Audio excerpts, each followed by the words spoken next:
ಚರಣ್ ಬಾಬು 2018 ಅವರು ನಮ್ಮ ಜೊತೆಲಿದ್ದಾರೆ. 2018 മുമ്പ് എൻ്റെ ജീവിതം യേശുവിനോട് കൂടി ആയിരുന്നെങ്കിലും ഒരു ഉയർച്ച പ്രാപിക്കാത്തൊരവസ്ഥയായിരുന്നു. 2018 ಮುಂಚೆ ಅವರ ಜೀವನ ಯೇಸುಸ್ವಾಮಿ ಜೊತೆಲಿದ್ದು, ಆದರೇನು ಅವರಿಗೆ ಒಂದು ಜೀವನ ಒಂದು ಆಶೀರ್ವಾದ ಇರಲಿಲ್ಲ. 2018 ഫെബ്രുവരി മാസം 2ാമത്തെ വ്യാഴാഴ്ച പാസ്റ്റർ ഞങ്ങളുടെ വീട്ടിൽ വന്നു. ഞങ്ങളിവിടെ ഫാമിലി ആയിട്ട് ഇവിടെ ഈ BTM ലേഔട്ടിലായിരുന്നു താമസിച്ചുകൊണ്ടിരുന്നത്. 2018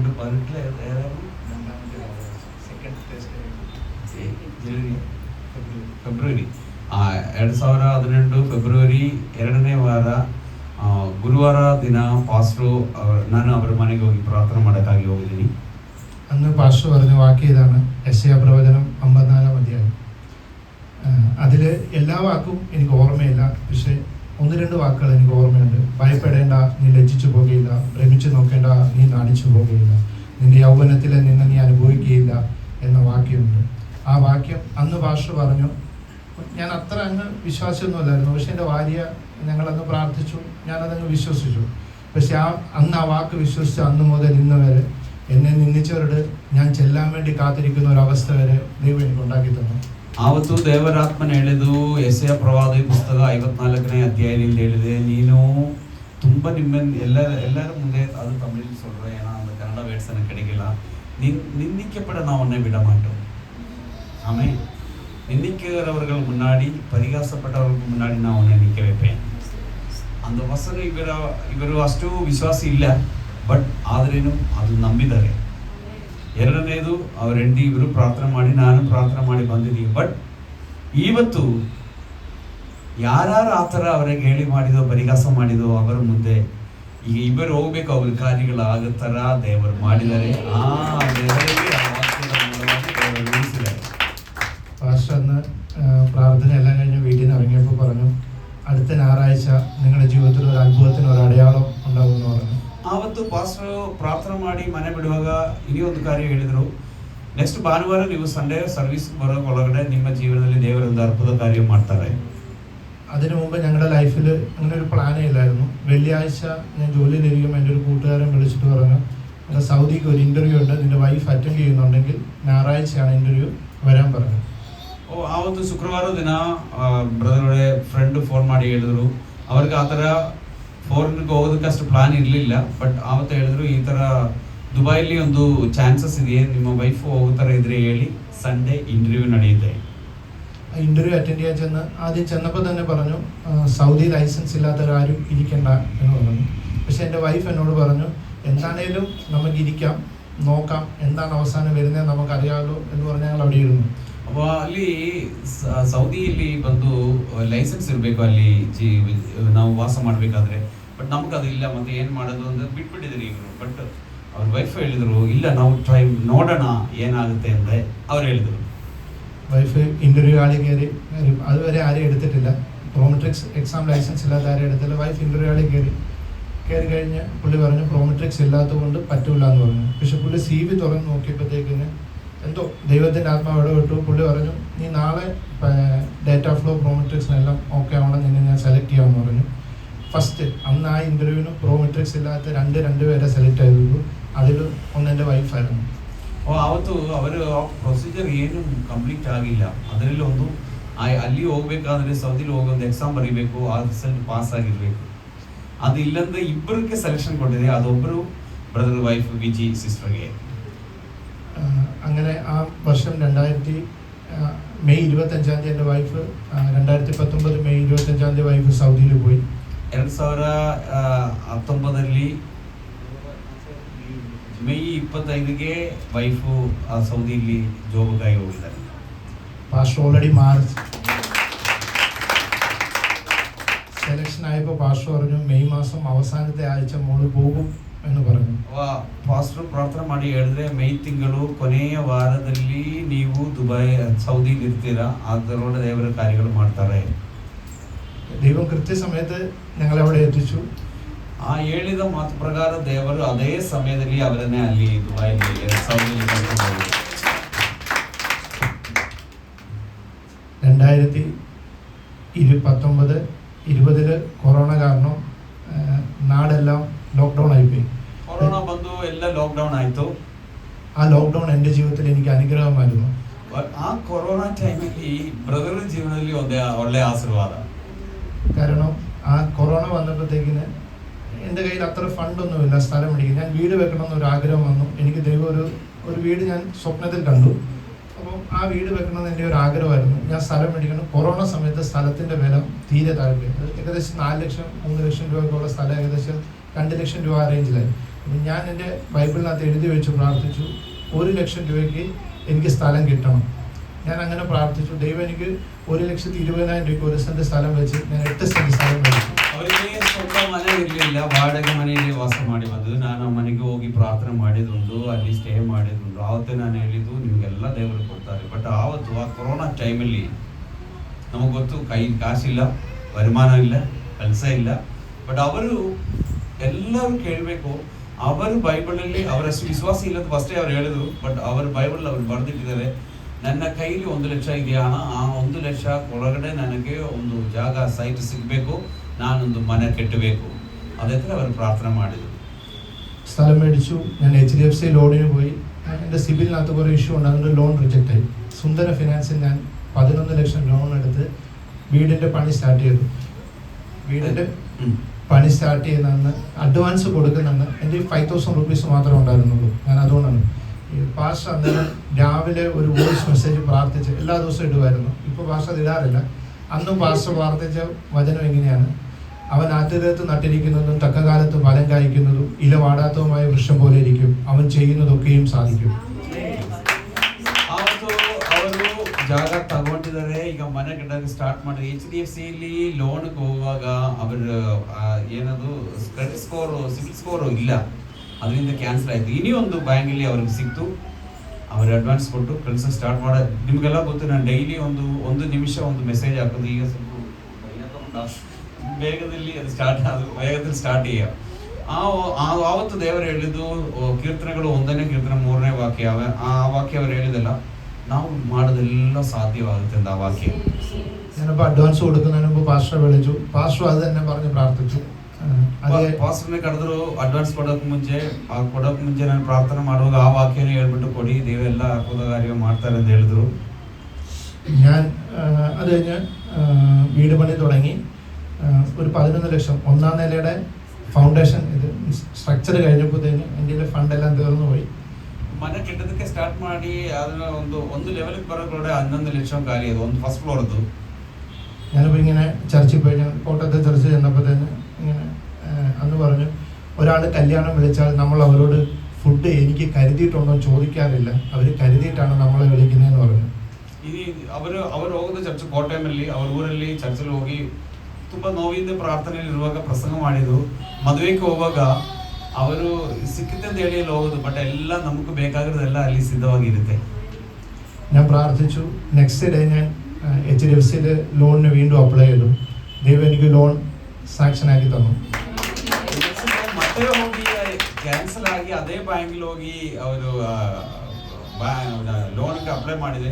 ಬಟ್ ಆ ಸಮಯದಲ್ಲಿ ಆ ಲೋನು അവർക്ക് സാങ്ഷൻ ആಯಿತು. ഈ 1ാം നിലയുടെ പണി കഴിഞ്ഞപ്പം എൻ്റെ ഫാമിലി ഫുൾ എല്ലാവരും എന്നോട് പറഞ്ഞു, ഈവൻ വൈഫിൻ്റെ ഫാമിലി പോലും, ഇവിടെ കൊണ്ട് നിർത്താം, നമുക്ക് ബാക്കി പിന്നെ പണിയാന്ന് പറഞ്ഞു. ഞാൻ പറഞ്ഞു ഇല്ല, ദൈവം എന്നോട് പറഞ്ഞിരിക്കുന്നത് 2 നിലയുള്ള വീട് തരുമെന്നാണ്, അതുകൊണ്ട് ഞാൻ 2 നില പണിതിട്ടേ കയറി താമസിക്കത്തുള്ളൂ എന്ന് ഞാൻ പറഞ്ഞു. ಇವರು ಅಪ್ಪ ಅಮ್ಮ ಇವರೆಲ್ಲ ಸ್ವಂತ ಎಲ್ಲ ಹೇಳಿದ್ರು, ಬೇಡ ಸ್ಟಾಪ್ ಮಾಡೋಣ, ಮನೆಯಲ್ಲಿ ವಾಸ ಮಾಡಿ. ಆಮೇಲೆ ಅವರ ವೈಫದು ಫ್ಯಾಮಿಲಿ ಅವರೆಲ್ಲ ಹೇಳಿದೆ, ಈಗ ನಮ್ಗೆ ಕಷ್ಟ ಬೇಡ, ಈಗ ಬಿಟ್ಬಿಡೋಣ, ಆಮೇಲೆ ಕೆಟ್ಟದ್ದು ಕಾಸು ಬರುವಾಗ ಮನೆ ಕಟ್ಟ. ಬಟ್ ಇವರಿಗೆ ದೇವರ ವಾಗ್ದಾನ ಕೊಟ್ಟಿದ್ದು ಡಬಲ್ ಫ್ಲೋರ್ ಮನೆ. ಅದು ಇವರೇನು ಹೇಳಿದ್ರೆ, ಇಲ್ಲ ನನಗೆ ದೇವರು ವಾಗ್ದಾನ ಕೊಟ್ಟಿರೋದು 2 ನಿಲೆ ಇರೋದು വീട് ಮನೆ, ಅದು ಕಟ್ಟಿ ಮುಗಿಸಿ ಅದರಲ್ಲಿ ವಾಸ ಮಾಡೋವರೆಗೆ ನಾನು ಬಿಡೋದಿಲ್ಲ, ಆದ್ಮೇಲೆ ನಾನು ಹೋಗೋದು ಅಂತ ಹೇಳಿದ್ರು. ಮಾಡಿಯೇ ಮಾಡ್ತೀನಿ ಅಂತ ಹೇಳಿದ್ರು. അത് കഴിഞ്ഞ് ഞാൻ അതുപോലെ തന്നെ ഈ വീട് പണി തുടങ്ങുമ്പോൾ തന്നെ എഴുതി വെച്ചു 2021 ഓഗസ്റ്റിൽ ഞാൻ കയറി താമസിക്കും. എൻ്റെ വൈഫാണ് ഇമ്പോർട്ടൻറ്റ്. വൈഫിൻ്റെ ലീവ് ഇല്ലാത്തതുകൊണ്ട് ഞാനത് നവംബറിലോട്ട് മാറ്റി വെച്ചു. വൈഫിന് ലീവ് കൊടുക്കത്തില്ല എന്ന് പറഞ്ഞു. അപ്പോൾ ഞാനൊരു ജനുവരി ഒക്കെ ആയപ്പോഴത്തേനും എൻ്റെ വീട് പണി ഭയങ്കരമായിട്ട് അങ്ങ് സ്ലോ ആയി. മാർച്ച് ആയപ്പോഴത്തേക്കിന് വൈഫിൻ്റെ ഒരു കൂട്ടുകാരിക്ക് നവംബറിൽ അവിടെ ആങ്ങളുടെ കല്യാണം കാരണം ഓഗസ്റ്റിലെ അവിടെ ലീവ് നവംബറിലോട്ടും ആ പുള്ളിക്കാരിയുടെ ലീവ് വൈഫിനും കൊടുത്തു, വൈഫിൻ്റെ ലീവ് പുള്ളിക്കാരിക്കും കൊടുത്തു. അപ്പോൾ ഓഗസ്റ്റ് വന്നു. ഞാൻ എഴുതി വെച്ച് പ്രാർത്ഥിച്ചു ഓഗസ്റ്റിൽ എനിക്ക് വീട് കയറി താമസിക്കണം. അതേ ദൈവം ഞാൻ മാറ്റിയപ്പോഴും ദൈവം മാറ്റിയില്ല. ദൈവം ഓഗസ്റ്റ് 4 തന്നെ എനിക്ക് കയറി താമസിക്കാനുള്ള Hallelujah. ನೋಡಿ ಅವರು ಆಗಸ್ಟಲ್ಲಿ ಮನೆಯಲ್ಲಿ ಗೃಹ ಪ್ರವೇಶನ ಇಟ್ಟಿದ್ದಾರೆ, ಬಟ್ ಅವರ ವೈಫ್ಗೆ ಲೀವ್ ಸಿಕ್ಕಿಲ್ಲ. ಆದ್ರೇನು ಪ್ರಾರ್ಥನೆ ಬರೆದಿಟ್ಟು ಪ್ರಾರ್ಥನೆ ಮಾಡಿದ್ದಾರೆ. ಬಟ್ ನಾವು ಚೇಂಜ್ ಮಾಡೋಣ ನೋಡುವಾಗ ದೇವರು ಆ ಮಾತು ಚೇಂಜ್ ಮಾಡಿಲ್ಲ. അതേ ദിനದಲ್ಲಿ ആ മന ഗൃಹ പ്രവേശനം നടക്കും.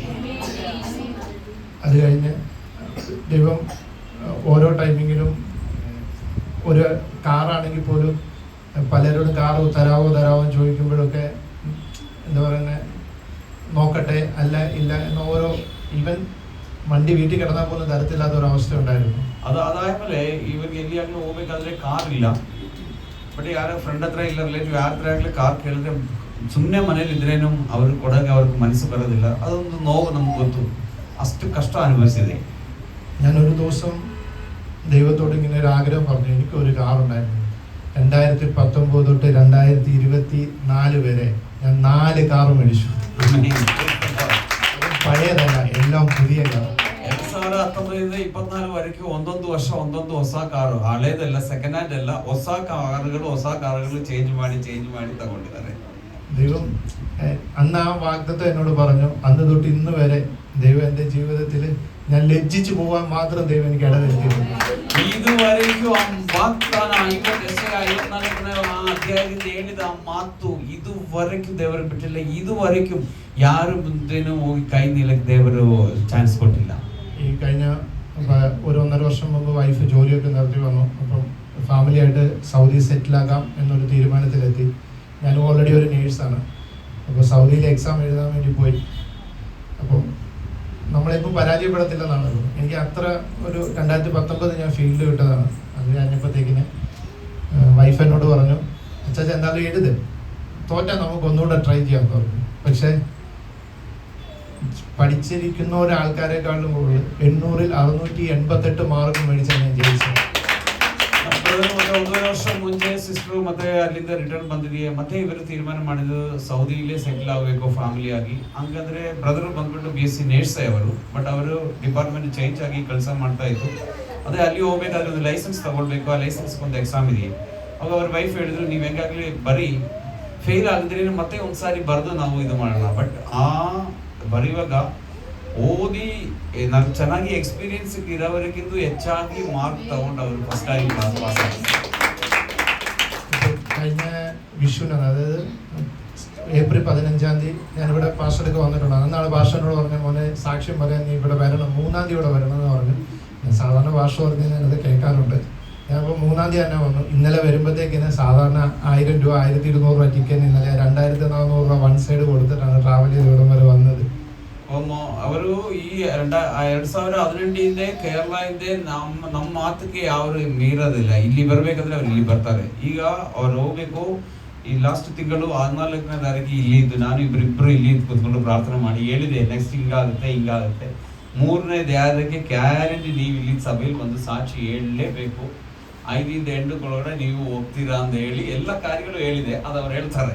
ಬಟ್ ಆ ಹೇಳಿದ ಮಾತು ಯಾರು ಮೀರಲ್ಲ. ಅದೇ ಹೇಳಿದಲ್ಲ, 1200 rupees ಟಿಕೆಟ್ಗೆ, ಬಟ್ ಇವತ್ತು 2800 rupees ಒನ್ ಸೈಡ್ ಟಿಕೆಟ್ ಕೊಟ್ಟು ಸಾಕ್ಷಿ ಹೇಳಿ ಆರಾಧನೆಗಾಗಿ ಅಷ್ಟು ದೂರದಿಂದ ಅವರು ಬಂದಿದ್ದಾರೆ. ಅಂದರೆ പോകുന്ന വിസയുടെ കാര്യങ്ങൾക്കൊക്കെ ആയിട്ടാണ് കഴിഞ്ഞ ദിവസം ഇവിടെ വന്നത്. ಆವತ್ತು ಬಂದಿರೋದು ಆ ವಿಸಾ ಕಾರ್ಯಗಳೆಲ್ಲ ಆಗಬೇಕಾಗಿತ್ತು. ಅದಕ್ಕೋಸ್ಕರ ಅವರು ಬಂದು ಹೋಗಿದ್ರು. കോളേജിൽ ഒരു വെരിഫിക്കേഷനും കാര്യങ്ങളൊക്കെ ഉണ്ടായിരുന്നു. നമ്മൾ വെരിഫിക്കേഷൻ അപ്ലൈ ചെയ്യുമ്പോഴത്തേക്കിന് നോർമലായിട്ട് സർട്ടിഫിക്കറ്റ് കിട്ടുന്ന 10 to 20 days ആണ്. ಅದಂದ್ರೆ ಈ ಸರ್ಟಿಫಿಕೇಟ್ ಎಲ್ಲ ಪೇಪರ್ ವ್ಯಾಲ್ಯೂ ಆಗಿ ಅಲ್ಲಿ ಸೀಲ್ ಆಗಿ ಅಲ್ಲಿ ಅವ್ರು ಕೊಡ್ಬೇಕು. ಅವ್ರು ಕೊಡಿಸೋದು ಪೇಪರ್ಗೆ ಇಲ್ಲಿ ಒಂದು ಪೇಪರ್ ಕೊಡ್ಬೇಕಂದ್ರೆ 10ರಿಂದ 20 ದಿನ ಟೈಮ್ ತಗೊಳ್ಳುತ್ತೆ. ಎಷ್ಟು? 10ರಿಂದ 20 ದಿನ. ഞങ്ങളോട് പ്രാർത്ഥിച്ചു ഭാഷണം മോനെ ബുധനാഴ്ച ഇതെല്ലാം കഴിഞ്ഞ് നിനക്ക് വരും. ഈ ബുധനാഴ്ച എന്ന് പറയുമ്പോഴത്തേക്കിന് ഞാൻ കൊടുത്തിട്ട് 4ാമത്തെ ദിവസം ആകത്തുള്ളൂ. 4ാമത്തെ ദിവസം ನಾವು ಇಲ್ಲಿ ಒಂದು ಪ್ರಾರ್ಥನೆ ಮಾಡುವಾಗ ಬ್ರದರ್ ಇದೆಲ್ಲ ಹೇಳಿದೆ. ನಾನು ಹೇಳಿದೆ, ಇಲ್ಲ ಇಷ್ಟು ದಿನಗಳೊಳಗೆ ದೇವರು ಕೊಟ್ಟು ಬುಧವಾರ ನಿಮಗೆ ಸರ್ಟಿಫಿಕೇಟ್ ಸೈನ್ ಆಗಿ ನಿಮ್ಮ ಹತ್ರ ಬರುತ್ತೆ. ನೀವು ಆವಾಗ ನನಗೆ ಫೋನ್ ಮಾಡಿ ಅಂತ ಹೇಳಿದೆ. ಅದೇ ಥರ ಸರ್ಟಿಫಿಕೇಟ್ 4 ದಿನ 20 ದಿನ ಆಗಬೇಕಾಗಿರೋದು 4 ದಿನದಲ್ಲಿ ಸಿಕ್ಕಿದೆ. ഫോർത്ത് ഡേ എനിക്ക് സർട്ടിഫിക്കറ്റ് കിട്ടി. അപ്ലൈ ചെയ്ത ഏജന്റ് വരെ എന്നോട് ചോദിച്ചു ഇതെങ്ങനെ നടന്നു എന്ന് ചോദിച്ചു. ಅಲ್ಲೇ ಫೋನ್ ಅಲ್ಲಿಂದ ಅಪ್ಲೈ ಮಾಡಿದ ಏಜೆನ್ಸಿ ವರೆ ಕೇಳಿದ್ರು ಈ ತರ ನಡೆಯಕ್ಕೆ ಸಾಧ್ಯನೇ ಇಲ್ಲ, ಇದು ಹೆಂಗಾಯ್ತು. ഇപ്പോൾ വിസയുടെ പ്രോസസ്സിങ്ങിന് വേണ്ടി ആപ്ലിക്കേഷനൊക്കെ നടത്തിക്കൊണ്ടിരിക്കുകയാണ്. അപ്പം ഇനി അത് കഴിഞ്ഞ് എനിക്ക് സൗദിയിൽ ഓൾറെഡി ഒരു ജോലി കിട്ടിയിട്ടുണ്ട്. അവരെന്നോട് പറയുന്നത് മെയ് 15 പറഞ്ഞിരിക്കുന്നത്. ഞാൻ ഇവരോട് റിക്വസ്റ്റ് ചെയ്ത് മെയ് 30 വരെ ആക്കിയിട്ടുണ്ട്. എന്നാൽ എനിക്ക് ഈ അടുത്ത ദിവസങ്ങളിൽ പോയി അവിടെ ചെന്ന് വിസ മാറി ഇക്കാമ മാറി വേറെ ഹോസ്പിറ്റലിൽ ഇക്കാമയിലോട്ട് വരണം. അപ്പോൾ തുടർന്നുള്ള കാര്യങ്ങളെല്ലാം വളരെ വേഗം നടക്കുവാനായിട്ട് ദൈവസഭ പ്രാർത്ഥിക്കണം. ಈಗ ಹೇಳ್ತಾ ಇರೋದು, ಈಗ ವಿಸಾ ಆಗಬೇಕು, ಅಲ್ಲಿ ಹೋಗಿ ಒಂದು ವಿಸಾ ತಗೊಳ್ಬೇಕು, ಆ ವಿಸಾ ಕಾಲ ಮುಗಿದು ಆಮೇಲೆ ಅವರು ಜಾಬ್ ಇರೋದ ಆ ಕಡೆ ಒಂದು ಜಾಬ್ ಮಾಡೋದಕ್ಕೆ ವಿಸಾ ಸಿಗಬೇಕು. ಇದೆಲ್ಲ ಬೇಗನೆ ನಡಿಬೇಕು. ಆಲ್ರೆಡಿ ಜಾಬ್ ರೆಡಿ ಇದೆ, ಬಟ್ ಆ ಜಾಬು 15ನೇ ತಾರೀಕು ಒಳಗಡೆ ಅವರು ಆಗಬೇಕು. ಬಟ್ ಮತ್ತೆ ಈಗ ಒಂದು 15 ದಿನ ಅವ್ರು ಕೇಳಿದ್ದಾರೆ.